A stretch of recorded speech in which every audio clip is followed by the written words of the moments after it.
जितनी भी माताएं एकादशी का व्रत करती, बहुत ध्यान से सुनना आज की कथा को।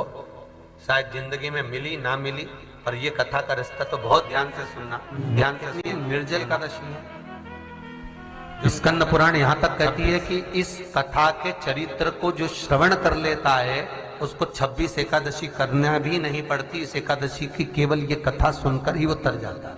बहुत ध्यान से सुनना इसको, कथा तो बड़े भाव से सुन लो इसको, है? बड़े प्रेम से। इसलिए सारी एकादशियों में निर्जला एकादशी की महत्वता शास्त्र प्रमाण करता है महाराज। निर्जला एकादशी, एकादशी का उद्यापन जो करा जाता है, उसका उद्यापन और प्रदोष का जो उद्यापन करा जाता है, इन दोनों का क्रम लगभग एक जैसा ही। तो निर्जला पहुंची है, और निर्जला ने जाकर भगवान नारायण से निवेदन करा। भगवान विष्णु ने पूछा, क्या बात है निर्जला, आज तुम खेलती हुई यहां पर आकर खड़ी हो गई, क्या हुआ, क्या है? क्या तुमको गौलोक धाम में आनंद की अनुभूति नहीं हो रही जो तुम बैकुंठ में आई हो? निर्जला घूमती घूमती भगवान के सम्मुख में पहुंच गई। भगवान ने पूछ रहे हैं, बार बार पूछा, निर्जला हुआ क्या तुमको?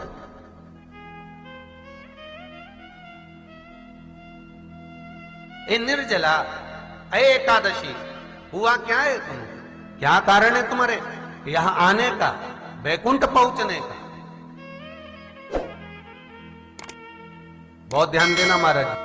शास्त्र कहता है सोमवार, मंगलवार, बुधवार, गुरुवार, शुक्रवार, शनिवार, ये देवता वो देवता सबके व्रत कर लो, सारे व्रत कर लो, पर ये व्रत आपको परमात्मा के धाम तक लेकर नहीं जा सकते, क्योंकि इनका जो पुण्य है वो मृत्यु लोक में आप थोड़ा सा भी व्रत करते हैं तो पुण्य समाप्त हो जाता है। पर हिंदू धर्म के 3 व्रत ऐसे बता दिए जिन व्रतों का पुण्य समाप्त नहीं हुआ।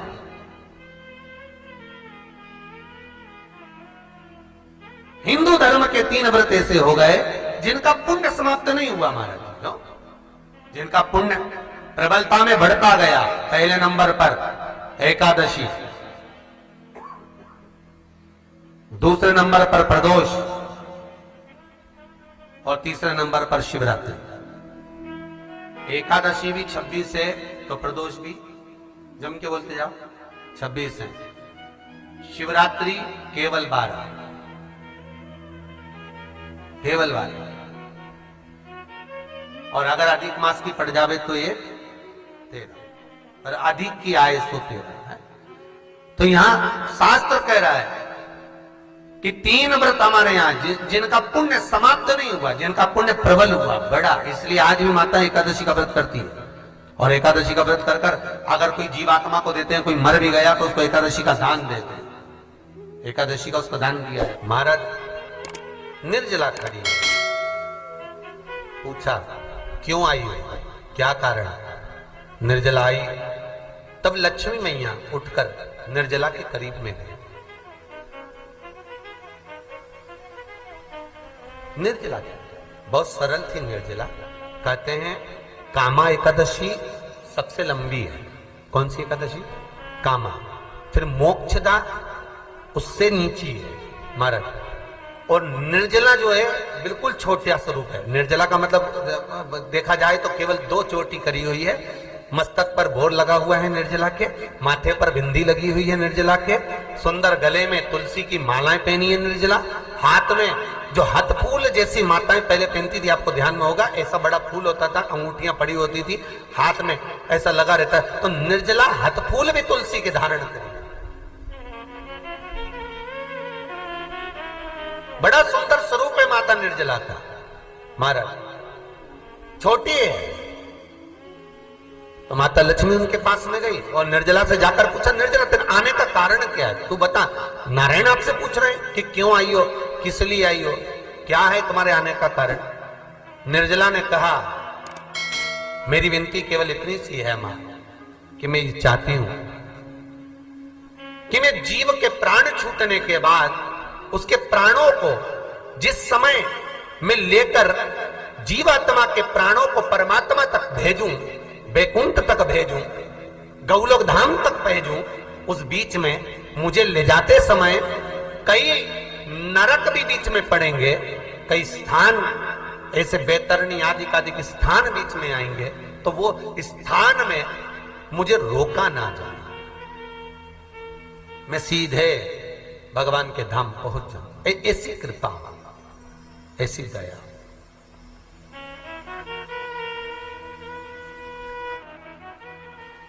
स्कंद पुराण यहां तक कहती है कि इस कथा के चरित्र को जो श्रवण कर लेता है उसको 26 एकादशी करना भी नहीं पड़ती। इस एकादशी की केवल ये कथा सुनकर ही वो तर जाता है।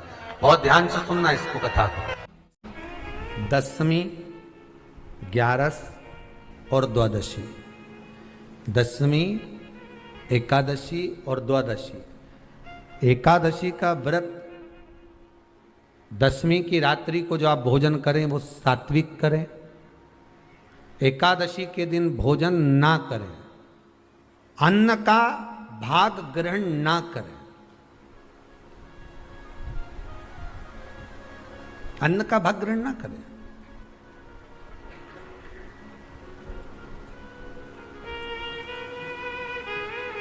कितना सुंदर कहा है महाराज जी। यदि आपके यहां पर गौ माता है, आपके घर में अगर गौ माता विराज रही है, आपके घर में अगर गौ माता है, गाय की अगर आप सेवा कर रहे हैं, अच्छा कितना सुंदर लिखा है धेनु मानस में। गीता प्रेस गोरखपुर की गौ अंक को निकालकर पढ़िए, कल्याण का, उसमें लिखा है ब्रह्म मुहूर्त में सुबह के समय पर गाय की पूंछ को पकड़कर या गाय की रस्सी को पकड़कर जो 2 कदम भी चल लेता है, उसके लिए भगवान विष्णु बैकुंठ का मार्ग और कुबेर का मार्ग प्रशस्त कर कर खोल देता। जरा पढ़िए, धेनु मानस को पढ़िए, गौ अंक पढ़िए, गीता प्रेस गोरखपुर का कल्याण का अंक निकाल कर पढ़िए कि गाय का मात्र रस्सी पकड़कर 2 कदम चलने वाले के लिए मार्ग प्रशस्त हो जाता है। एकादशी के दिन अगर आपका व्रत है तो आप भूलवश भी डब्बे में रखी हुई रोटी गाय को ना देते हुए कुछ थोड़ा सा फल, फलहार, कोई केला, कोई सेब, जो आप खाते हो, अंगूर, पपीता, जो आप ग्रहण कर रहे हो, उसका थोड़ा सा भाग आप गाय को प्रदान करो। आप गाय को दीजिए।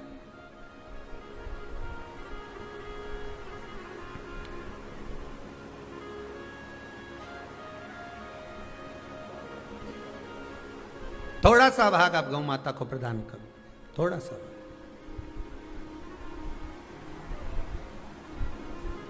सारे व्रतों में केवल एक व्रत ऐसा होता है एकादशी का, जिसका उद्यापन पहली एकादशी पर भी कर सकते हो। सारे उद्यापन में केवल एक उद्यापन ऐसा होता है, सारे व्रतों में एक व्रत का उद्यापन ऐसा होता है, वो है एकादशी का। ये जरूरी नहीं कि 26 पूरी होगी तभी तुम करोगे, या तो पहली में ही कर लो या फिर 26 पूरी हो तब कर। पर उद्यापन, अगर तुमको ऐसा लगे कि हाँ मैं अभी तो जीऊंगी हो, अभी तुम्हारा बाल भी धोला नहीं हुआ, तुमको ऐसा लगे तो अभी तो मैं तो बढ़िया, तो फिर भले मत करो। पर एकादशी का नियम कह रहा है, एकादशी का यहाँ 18 नियम में से एक नियम कह रहा है कि एकादशी का उद्यापन पहली एकादशी पर भी हो सकता है, पहली पर भी कर सकते, फिर तुम्हारा मन पड़े तब। क्यों? तो पहली पर करने से क्या फल मिलेगा? तो एकादशी की नियमावली कहती है, अगर मान लो आपने पहली एकादशी पर भी उद्यापन कर लिया, इसके बाद में जितनी एकादशी करोगे वो सारी तुम्हारे खाते में जुड़ती जाएगी। मतलब बैंक में खाता खोल लो, ठीक है, खाता खोल लिया, अब जितना कमाता जाओगा उसमें डालते जाओ, जितनी कमाई करके लाओगे उसमें जमा करते जाओ। एकादशी एक बार उद्यापन पहले में भी हो गया तो बाकी का पुण्य तुम्हारे खाते में आ जाएगा, उसका पुण्य। एकादशी का उद्यापन बड़े महीने में, माघ शुक्ल एकादशी के दिन, माघ का महीना हो, शुक्ल पक्ष की, जम के बोलिए, एकादशी हो, प्रयास करना कि आप उद्यापन करें भले 5, 10, 11, 12 जितनी एकादशी हो जाए, 26 हो जाए तो ज़्यादा अच्छी है। नहीं तो आप करें तो माघ महीने की शुक्ल पक्ष की एकादशी के दिन आप उद्यापन करें, प्रयासरत करें, प्रयासरत। बड़े महीने के अंतर्गत जो उद्यापन, हाँ चतुर्मास के अंतर्गत उद्यापन नहीं होता एकादशी का, बहुत ध्यान दीजिएगा हमारा। ये जो सावन भादो कुंवर कार्तिक जो 4 महीना होते हैं भगवान के शयन करने के, इसके अंतर्गत एकादशी का उद्यापन नहीं होता, और इसके अंतर्गत उद्यापन करना भी नहीं चाहिए एकादशी हमारा। एकादशी का उद्यापन माघ महीने की शुक्ल पक्ष की एकादशी के दिन आप बहुत प्रेम से आनंद के साथ करिए महाराज। परंतु एकादशी के उद्यापन में सबसे ज्यादा अगर कुछ जरूरी होता है तो 24 तरह का नैवेद्य जरूरी होता है। कितने तरह का? 24 तरह का नैवेद्य। अब आप कहोगे गुरुजी उद्यापन हम कर रहे हैं एकादशी का, तो उसमें तो फलहार का हमें नैवेद्य बनाना चाहिए। तो फिर ये पुराण के अंतर्गत स्कंद पुराण में ये चीज लिखी है कि एकादशी का जब उद्यापन करते हैं तो 24 तरह का नैवेद्य बनाकर सिद्ध करते हैं। 24 तरह का नैवेद्य जान रख लेना, का हलवा बना लो, खीर बना लो, पूड़ी बना लो, सब्जी बना लो, पकोड़ा बना लो, भजिया बना लो, ऐसे 24 तरह का नैवेद्य अलग अलग चाहिए। पर लोग क्या करते हैं, खोपरा पाक बनवा लेते हैं 1-2 किलो और 24 जगह रख देते हैं। स्वीकृत नहीं है। 24 तरह का नैवेद्य रखा जाता है। महाराज एकादशी के दिन भगवान के पूजन का पूरी तैयारी कर कर मंडल आदि बनवाकर विद्वान ब्राह्मण को बुलाकर, कर्मकांडी ब्राह्मण को बुलाकर जो भगवत सेवा में एकादशी का उद्यापन कराए, उन ब्राह्मण के चरणों को नमन कर कर, प्रणाम कर कर एकादशी का पूजन करवाइए और उस मंडल की पूजन कराकर हवन द्वादशी को कराइए। एकादशी को हवन नहीं। एकादशी के उद्यापन का जो हवन होता है वो द्वादशी को।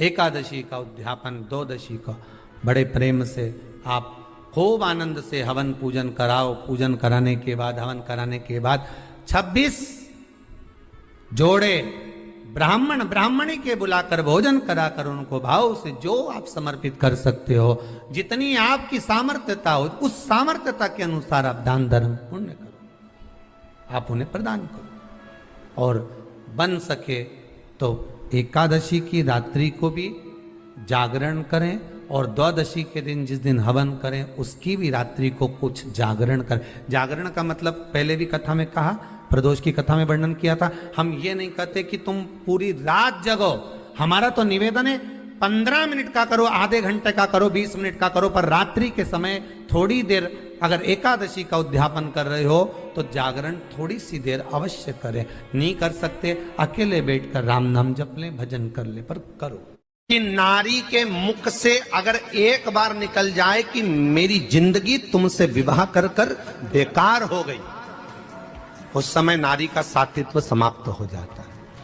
इसलिए माताओं आपसे निवेदन है, जिंदगी में सारी लड़ाई लड़ना, सब कुछ बोलना, पर अपने पति से यह मत कहना कि तुमसे विवाह कर कर मेरी जिंदगी बेकार हो गई, क्योंकि विवाह तुमने किया है पर भाग्य उसने लिखा है।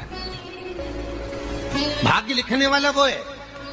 और आपसे फिर निवेदन करूंगा, राम मंदिर जाओ, कृष्ण मंदिर जाओ, शिव मंदिर जाओ, भवानी के मंदिर जाओ, तुम्हारे 33 कोटि देवताओं के मंदिर चले जाओ, गणेश जी के मंदिर जाओ, तुम्हारी मर्जी पड़े उस देवता के मंदिर जाना, कोई तुम्हारा भाग्य नहीं बदल सकता।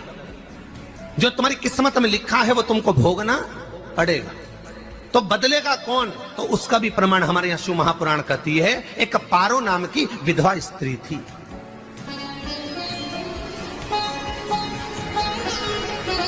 क्या नाम है उसका? नाम पारो। विधवा है, पति नहीं है, एक बेटा है। और विधवा स्त्री जो थी वो गर्भ से थी, उसका संतान नहीं हुई थी, पति मर गया था, वो गर्भावस्था में बेटा रह गया और पति चले गए। पारो बड़ी दुखी थी, भगवान का भजन करती, बहुत, घर में कुछ भी नहीं था, जो व्यापारी जो धन था उसके पति का वो सब लोग खा गए। जब जैसे व्यक्ति जब तक जीवित है तब तक संसार उसका है, जैसे ही वो गया उसका सारा धन भी उसके साथ चला गया, व्यापार धन रो। पारो आंखों से अश्रु बहता है, नैनों से जल बहता है, नैनों से बिंदु बहता है, और पारो की आंखों से जब आंसू बह रहा है, अश्रु निकल रहा है, जल बह रहा है। बेटे को जन्म दिया, उसने सोचा अपनी जिंदगी तो बेकार हो गई, पर बेटा जन्म लिया तो इसका नाम अच्छा रख दूं तो हो सकता है भाग्य आगे अच्छा हो, तो उसने उसका नाम भाग्य सिंह रख दिया। क्या नाम रखा? भाग्य सिंह। भाग्य अच्छा रहेगा इसका, तो हो सकता है कुछ अच्छा कर ले। पर बेटे की भी किस्मत इतनी प्रबल नहीं थी। माँ जगह जगह बर्तन मांझ कर काम कर कर बच्चे का पालन कर ली, बच्चा थोड़ा बड़ा हुआ। माँ मेरे सारे मित्र सेठ हैं, अब मेरा ही किस्मत, मेरा ही भाग्य ऐसा क्यों है, मेरी ही किस्मत ऐसी क्यों है ऐसा?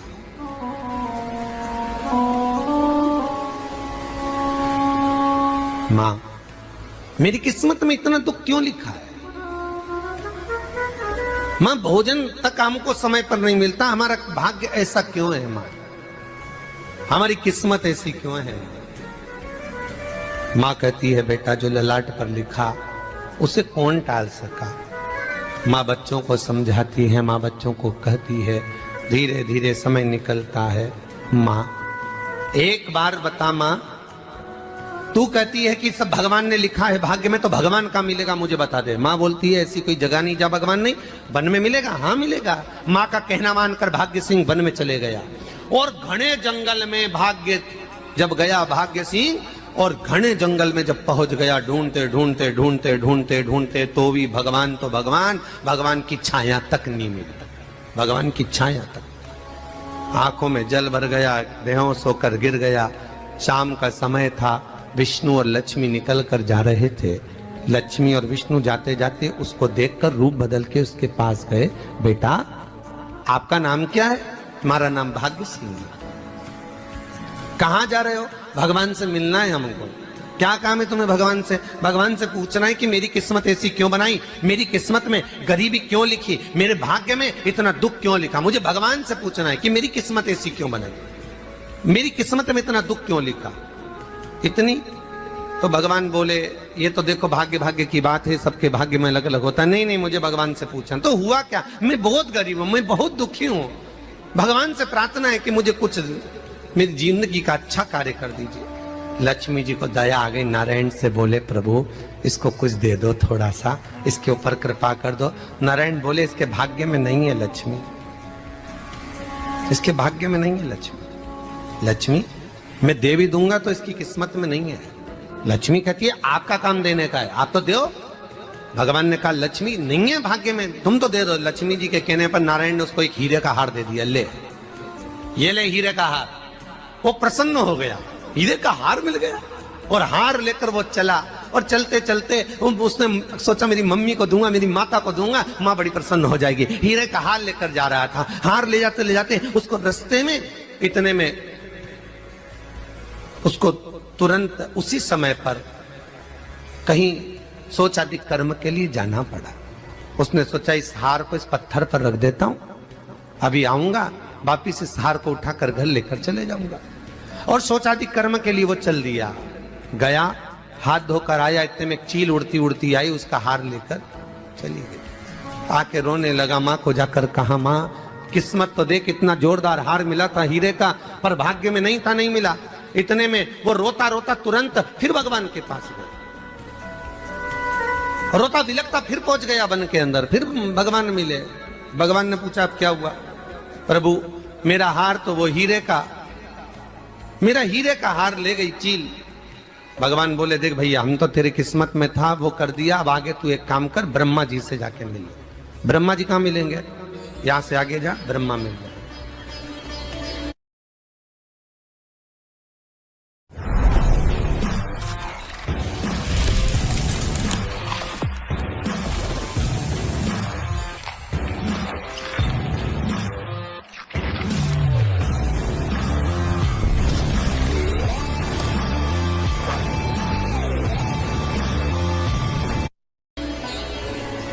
ब्रह्मा के पास गए। ब्रह्मा जी ने कहा क्या हुआ? ब्रह्मा जी मेरे भाग्य में गरीबी लिखी है, कुछ अच्छा कर दीजिए। ब्रह्मा जी कहते हैं तुम्हारा भाग्य में जो लिखा है वो तुम्हें भोगना पड़ेगा। नहीं नहीं आप कृपा करो। लक्ष्मी जी ने नारायण से कहा इसको कुछ कृपा कर दो। तो भगवान ब्रह्मा जी ने कहा चलो इसका भाग्य बदलने के लिए एक हीरे की अंगूठी दे देता हूं। भगवान ने उसको हीरे की अंगूठी दे दी। अब हीरे की अंगूठी दी, फिर वो लेकर चला। इतना खुश था अब मुझे हीरे की अंगूठी मिल गई, अब मुझे हीरे की अंगूठी मिल गई। इतना प्रसन्न होकर जा रहा था, इतने में इसको लग गई प्यास। इसने सोचा पानी पी लूं। पानी पीने के लिए इसने मुंह को करा नीचे, जेब में रखी थी अंगूठी, वो पानी में लुढ़क गई। लुढ़कते से एक मछली निगल गई, अंगूठी भी हाथ से। देखिए कोई कितना भी साथ दे दे, पर भाग्य में अगर सुख लिखा होगा तो वो अपने आप मिलेगा नहीं। फिर आया, फिर मां से कहा मां ऐसा हो। मां ने कहा चल जाने दे, तू रोज रोज बहाना बना के चले जाता है, दिन भर इधर उधर घूमता रहता है, शाम को आता है और बहाने बना के कहां की स्टोरी सुनाता रहता है, ना जाने कहां की कहानियां सुनाता रहता है। चल काम पे जा, कुछ काम कर तो भाग्य बदलेगा। नहीं नहीं मां मैं सत्य बोल रहा हूं, नहीं माना। फिर चले गया। नारायण ने कहा एक काम करो, अब तुम शंकर जी के पास जाओ। शिव जी के पास गए। भोलेनाथ जी ने उसको हीरे की पोटली दे दी। वो हीरे की पोटली ले जाकर अब की बार सोचा कहीं रुकूंगा ही नहीं, सीधे घर गया। मम्मी को याद करा, माँ नहीं थी। उसने एक लोटे के अंदर हीरे रख दिए। मैं माता को ढूंढ के आता हूँ। माँ को ढूंढने गए, इसमें चोर घुस गए घर के अंदर, लोटा ही ले गए। फिर आके देखा, फिर माँ ने कहा, फिर बहाने बनाया तूने, फिर स्टोरी सुने, फिर कहानी सुने। माँ मैं सत्य कह रहा हूं, सत्य कह रहा हूं। आखिरी में हार गया। फिर भगवान विष्णु और ब्रह्मा ने एक ही बात कही, तू शंकर के मंदिर की चौखट पर जा। वहां क्या करना पड़ेगा मुझे? कुछ मत करना, केवल उसकी चौखट पर जाकर उसका दीदार करना, उसका दर्शन करना। उससे क्या होगा? भगवान विष्णु और ब्रह्मा कहते हैं 33 कोटि देवताओं के पास जाएगा तो कुछ नहीं होने वाला, पर शंकर के दरवाजे पर भाग्य देवी रोज प्रतिदिन झाड़ू लगाती है। कौन झाड़ू लगाती है? भाग्य देवी। आपसे निवेदन है, बहुत सुंदर कथा, इससे समझना कि विष्णु ब्रह्मा राम कृष्ण आदि 33 कोटि देवताओं के पास तुम चले जाओ, कोई तुम्हारा भाग्य नहीं बदल सकता।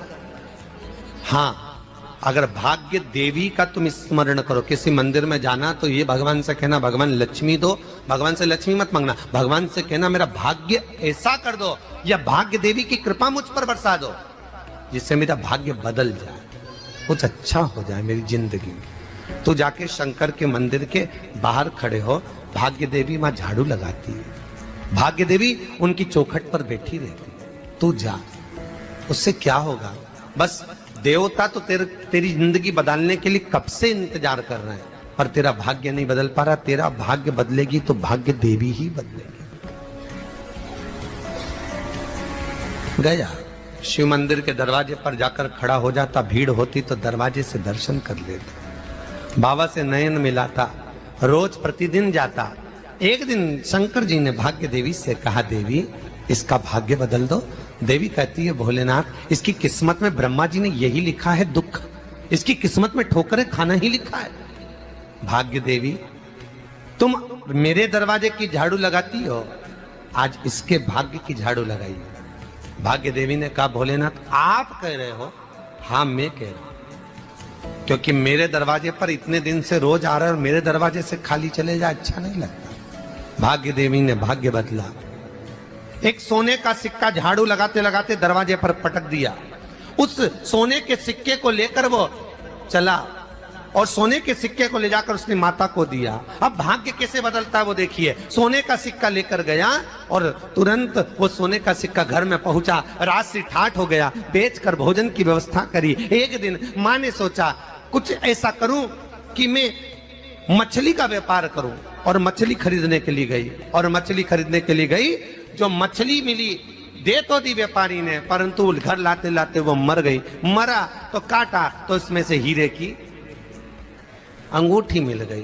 अंगूठी तो मिली, इतने में माँ ने कहा देखो भगवान ने बड़ी कृपा करी, हीरे की अंगूठी मिली। बेटे ने कहा ये मेरी ही अंगूठी है। मछली निगल गई थी। माँ ने कहा बेटा जाओ, थोड़ा आज ब्राह्मण भोजन करने आएंगे, थोड़ी लकड़ी काट कर लिया। बेटा लकड़ी काटने गया, एक पेड़ पर, सूखे पेड़ पर चढ़ा लकड़ी काटने के लिए। काटते काटते उसको पेड़ की डाली पे एक हार टंगा हुआ दिख गया। वो हार वही था जो हीरे का चील लेकर गई थी। वो हार प्राप्त हो गया। आते आते रास्ते में प्यास लगी, सोचा कहीं एक आध बर्तन मिल जाए। पड़ा हुआ तो लोटा पड़ा हुआ मिल गया जिसमें हीरे पड़े हुए थे। जब भाग्य चलता है तो सारी रास्ते अपने आप खुलते खुलते खुलते खुलते चले जाते हैं। जब भाग्य नहीं चलता तो चाहे कोई हीरा दे दे, चाहे कोई सोना चांदी दे दे, चाहे कोई फैक्ट्री खुलवा के दे दे, तो भी कुछ दिन में ठप्प हो जाए। भाग्य चलेगा तो धन आएगा, भाग्य नहीं होगा नहीं। तो भी कुछ मत करो। क्या करना है बोलो तो? जब भाग्य अगर दिक्कत दे तो कहीं जाने की जरूरत नहीं है। एक ही काम करना है, शंकर के दरवाजे पर जाकर उसका दीदार करना।